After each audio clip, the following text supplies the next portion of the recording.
Hello guys, this is Babaying Helason Vlogs again.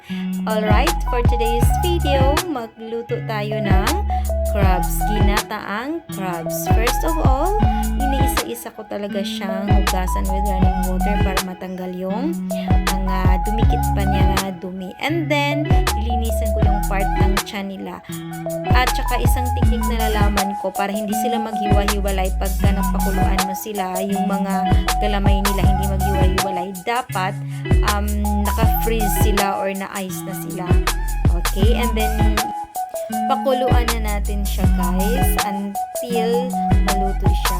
Sinadya ko talaga na hanggang maluto siya. Yes, para gusto ko din kasi na mas mapapakuluan siya. Tapos, i-prepare na natin yung mga sahog natin. May kalabasa tayo, luya, tanglad. Yun, may espada ako ng sili. Tapos, daming sili. Kasi nga, gusto ko talaga siya maanghang. Ayan. Tapos, may bawang tayo. May sibuyas. Ayan na siya. Tapos na. And then, we have to prepare our kalabasa. The best tong kalabasa na to kasi sa Bisaya pa, labong. Okay? Ganyan lang siya. I-slice mo lang. And then, ready na siya in a while. Tapos, hatiin natin yung crabs into 2.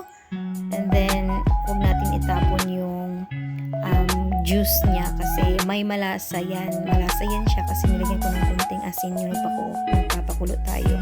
Tsaka pampalasa din yan pag niluto na natin siya. Okay, tsaka matataba sila, diba? And then, we have to prepare our gata. Fresh talaga yan siya. Tapos, gusto ko pala sa gata, hindi siya ini-strain. Gusto ko may makasamang grated coconut. Okay, tiga-tiga lang. 2 beses pala ako nagtiga niyan. Yan yung una.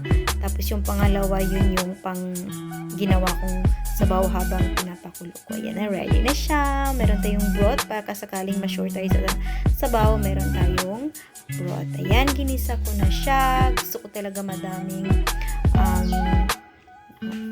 spices talaga. Kasi wala yung lansa niya. Tsaka lumalasa talaga siya sa pagkain. Okay guys, enjoy watching until matapos ang pagluluto natin. Okay?